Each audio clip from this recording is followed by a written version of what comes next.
Il m'est arrivé un truc un peu dingue ce matin. J'ai épilé une dame, elle avait pris rendez-vous sous le nom de Barbie. C'était une petite dame, châtain, juste avec un petit accent étrange. Au revoir Madame Barbie, bonnes vacances. Au revoir Muriel, à bientôt. À bientôt. Pouf, déclic, l'accent allemand. Je me dis, oh putain, je suis en train d'épiler la fille de Klaus Barbie. Non.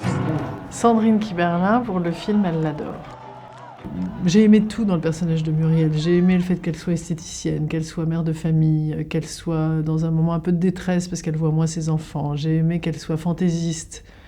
J'ai aimé qu'elle soit comme ça d'un optimisme modeste, à raconter des histoires, à embellir sa vie en permanence. Une séance d'épilation devient une aventure. Enfin, elle est un peu actrice aussi face à ses amis et tout. Et puis en fait, ses amis lui reprochent un peu d'être trop affabulatrice et tout ça, sauf que ça va lui sauver la vie à un moment, puisque j'ai aimé aussi qu'elle soit passionnée par ce chanteur, comme elle aurait pu être passionnée d'automobile ou de surf ou de je sais pas quoi. Il se trouve que c'est un chanteur, donc il y a de l'humain, donc ça change tous les enjeux.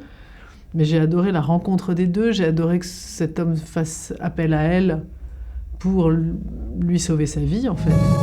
Muriel, s'il te plaît, dis-moi la vérité. Mais Étienne, c'est la vérité, il faut me croire. Qu'est-ce que je peux faire pour vous, s'il vous plaît? Mais c'est impossible. Mais pourquoi? Parce qu'il y a 15 personnes autour de toi qui peuvent témoigner que tu racontes tout le temps n'importe quoi.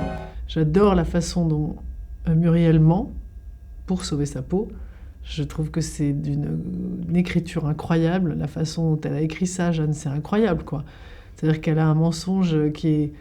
comme on ment différemment. Vincent Lacroix, dans le film, Laurent Lafitte, il ment pour se défendre avec beaucoup de réflexion. C'est physique, il fait il y a des raclements de gorge et tout. Elle, c'est instinctif, c'est sauve ta peau, vas-y, quoi, dis des évidences, quitte à mettre les pieds dedans, elle se lance, quoi, comme un enfant, comme dans Truffaut, Jean-Pierre Léaud, qui dit, quand on lui demande mais c'est quoi ton excuse, qu'est-ce qu'elle a ta mère, elle est morte. Il m'est arrivé un truc un peu dingue l'autre jour.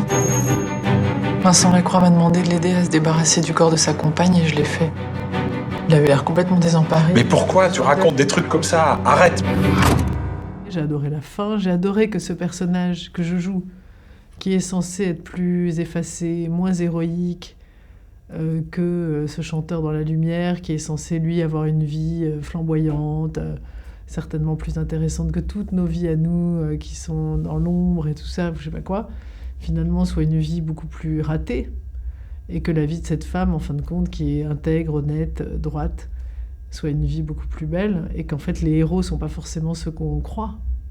Donc tout ça, je trouve qu'il y a beaucoup de choses dans ce film, en fait, qu'il y a beaucoup de choses qui m'ont séduite et qui m'ont donné envie D'ailleurs, c'était un premier film, et j'ai pas hésité une seconde, parce que j'ai oublié que c'était un premier, 10e, 20e film. J'ai juste eu envie de rencontrer Jeanne.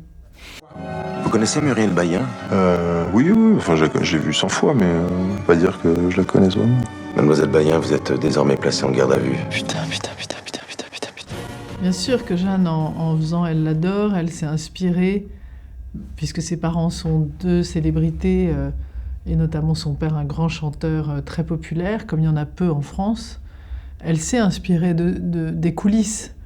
Par exemple, elle a vu des fans différentes de celles qu'on voit habituellement ou régulièrement dans les films, qui sont soit des folles, soit des hystériques, soit des intrusives, soit des... Je pense que Jeanne a vu le monde de la célébrité autrement. Elle a vu deux personnes célèbres qui étaient ses parents, qui étaient à la fois célèbres et bons parents, déjà. Et puis elle a vu un homme qui était son père, qui a mis beaucoup de sa vie dans la construction de sa carrière. Et elle a vu les coulisses de tout ça. Pour le moment, on n'a rien. Elle a disparu de la circulation. Aucun témoin. Elle a dû évidemment s'inspirer de tout ça pour écrire sa fiction, qui est une histoire après policière et qui prend une tournure qui n'est pas du tout, heureusement, la vie de ses parents. Je me dis que j'ai vraiment pas de chance parce qu'il y en a dans toute la France des fans de Vincent Lacroix. Oh, stop! Stop! C'est pas une amie, hein, c'est même pas une copine. C'est rien. C'est juste une fan.